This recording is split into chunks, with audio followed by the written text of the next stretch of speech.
Hi friends, today topic is congruence of triangle.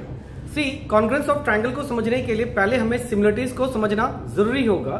और similarities क्या है पहले ये समझते हैं। देखो, in mathematics similar means what, जो फिगर एक जैसा हो पर एक 100% इक्वल ना हो। मान लो ये दो, क्या मैंने लिया, इक्विलैटरल ट्राइंगल। इक्विलैटरल ट्राइंगल की प्रॉपर्टी क्या होती है? All angles are 60 degree, right.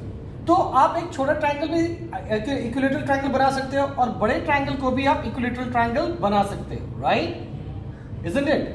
तो क्या ये कॉन्ग्रुएंट है? तो आंसर इज नो। इनको हम लोग कहते हैं क्या? सिमिलर। क्या बोलेंगे? सिमिलर। तो सिमिलर ट्राइंगल्स या सिमिलर फिगर क्या होते हैं? जो एक जैसे होते हैं पर एक नहीं होते हैं, राइट। जैसे आपके पास डिफरेंट सब्जेक्ट्स के बुक है, ये बुक है, ये एक सिमिलर है, पर बुक आर नॉट कॉन्ग्रुएंट। ठीक है, क्यों? क्योंकि different book having different writers, different configurations. तो यहां पे हम बात कर रहे हैं सिमिलरिटीज की राइट नाउ। तो सिमिलर ट्राइंगल्स क्या होते हैं? सिमिलर ट्राइंगल्स जो एक जैसे भले हो पर 100% एक ना हो, राइट। लेकिन अगर हम कॉन्ग्रुएंसी की बात करें तो कॉन्ग्रुएंसी में क्या होगा? हर एक एंगल इक्वल होगा और हर एक साइड भी इक्वल होंगे, then it is term to be as congruent. For an example, अगर हम एक ट्राइंगल ले रहे हैं, ठीक है, मान लो वापस से मैं इक्विलैटरल ट्राइंगल लेता हूं जिसमें क्या है, हर एक साइड 4 सेंटीमीटर है, राइट, और हर एक एंगल इक्विलैटरल है तो कितना होगा? 60 होगा। लेकिन सिमिलरली मैं यहां पे वापस से सेम एक डायग्राम बना रहा हूं जिसमें वापस से मैंने कितना लिया? 4 सेंटीमीटर 4 सेंटीमीटर 4 सेंटीमीटर, और इक्विलैटरल है तो ये भी कितना होगा? 60 डिग्री।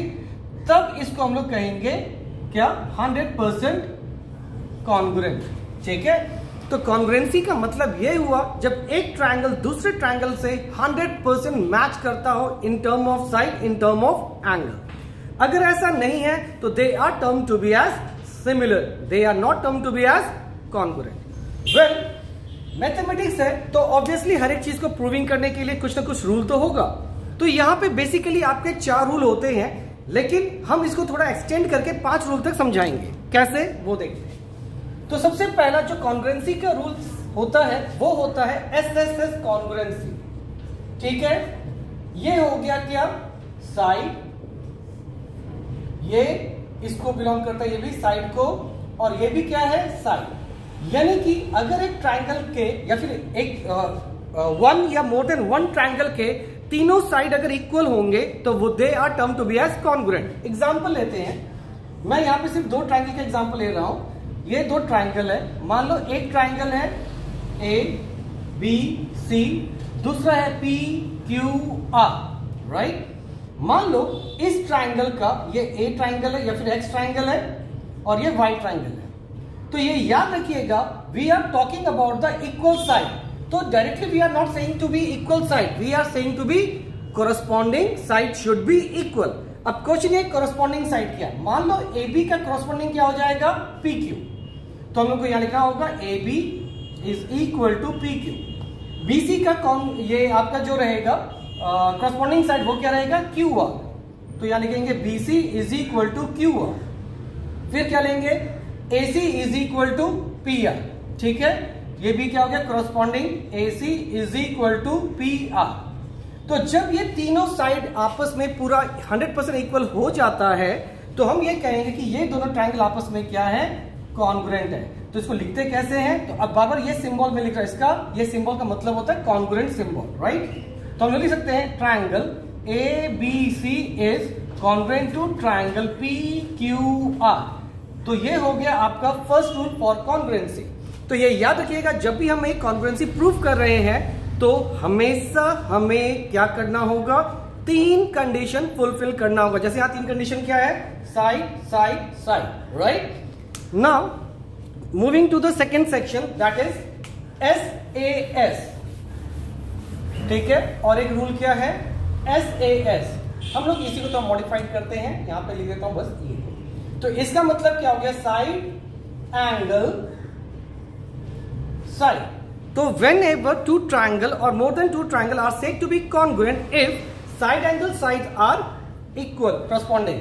तो मान लो यहां पे वापस से मैं एक ट्राइंगल लेता हूं, ए बी सी, फिर हो गया पी क्यू आर। क्लियर ना?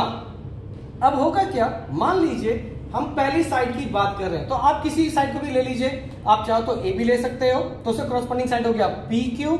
अगर आप स्टार्टिंग लेना चाहते हो बीसी से, तो इसका करस्पॉन्डिंग हो जाएगा क्यू और वॉट एवर यू वॉन्ट। मैं यहां से लेता हूं ए बी से, अगर ए बी का करस्पॉन्डिंग साइड क्या हो जाएगा, P Q which is equal. फिर एंगल, तो आपको ये ले लीजिए करस्पॉन्डिंग एंगल, यानी कि angle B is equal to angle Q for this triangles. फिर साइड, तो ये याद रखिएगा जिस साइड को लिया, जिस एंगल को लिया, उसी के नेक्स्ट वाले साइड को लेना पड़ेगा, यानी कि ये वाला।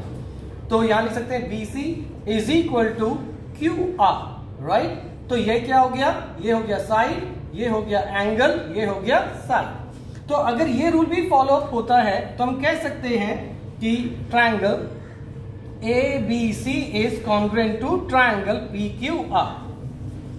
तो this is again second rule. और वापस से हमने क्या देखा कि यहां पे 3 कंडीशन को मैच होना जरूरी है, राइट। नेक्स्ट जो सेक्शन आता है वो आता है angle side angle.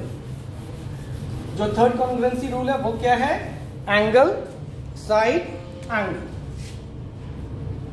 Angle side angle means angle, फिर उसके बाद आएगा साइड, और फिर आएगा क्या, एंगल। मीन्स अगर हम 2 ट्राइंगल ले रहे हैं P Q R X Y Z, तो पहला एंगल लीजिए, सपोज मैंने एंगल क्यू लिया, तो इसका करस्पॉन्डिंग क्या हो जाएगा, वाई। तो angle Q is equal to angle Y. फिर आप क्या लीजिएगा, साइड, तो ए क्यू के बाद का साइड ले लीजिए, तो ये हो जाएगा Q R is equal to Y Z. फिर आप लीजिएगा क्या, ये एंगल दैट इज दिस, तो आपका हो जाएगा angle R is equal to angle Z. ठीक है, नाउ तो आपने क्या देखा, this belongs to angle, this belongs to side, this belongs to angle, right. तो हम कह सकते हैं from angle side angle congruency these 2 triangle are congruent. तो हम लिख सकते हैं P Q R triangle congruent to triangle X Y Z. ठीक है, तो ये सिंबल किसको डिनोट करता है, कॉन्ग्रुएंसी को, isn't it? And the last part is RHS। ठीक है, इसके बाद का जो कंडीशन है वो क्या है, RHS।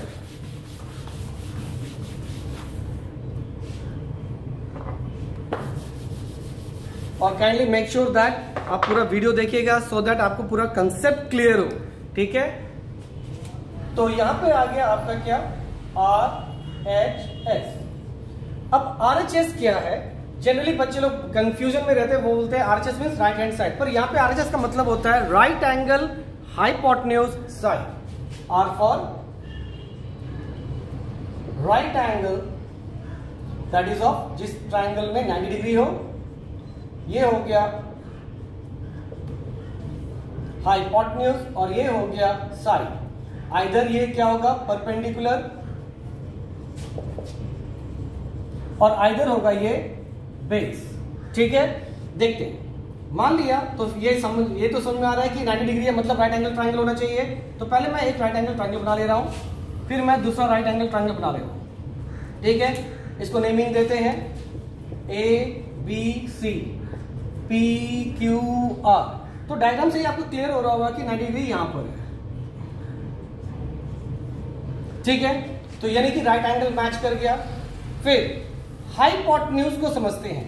देखो, हाइपोटेन्यूज को पहचानने का 2 तरीका है। पहला, hypotenuse is always opposite to 90 degree. तो ये 90 डिग्री है, तो इसका अपोजिट कौन है, AC। इसका अपोजिट कौन है, AC। और Q का अपोजिट कौन है, मतलब 90 डिग्री का यहाँ पे अपोजिट कौन है, PR। तो इसी को क्या बोलेंगे, हाइपोटेन्यूज। क्या बोलेंगे, हाइपोटेन्यूज। तो यानी कि इस केस में आपको हाइपोटेन्यूज भी इक्वल होना चाहिए। ठीक है, और तीसरा पार्ट क्या है, एनी साइड। तो either you take perpendicular, either you take base, isn't it? तो हम लोग बेस को लेते हैं, यानी कि ये, तो ये भी इक्वल होना चाहिए। तो ये जब ऐसा हो जाएगा तो यहाँ पे क्या 3 कंडीशन फुलफिल हुआ, 1 90 डिग्री 90 डिग्री, हाइपोटेन्यूज हाइपोटेन्यूज, और साइड, राइट। तो हम ये कह सकते हैं from RHS congruency this two triangle are congruent. मतलब यहां पे हम लोग लिखेंगे angle B is equal to angle Q is equal to 90 degree. तो ये हो गया क्या, राइट एंगल।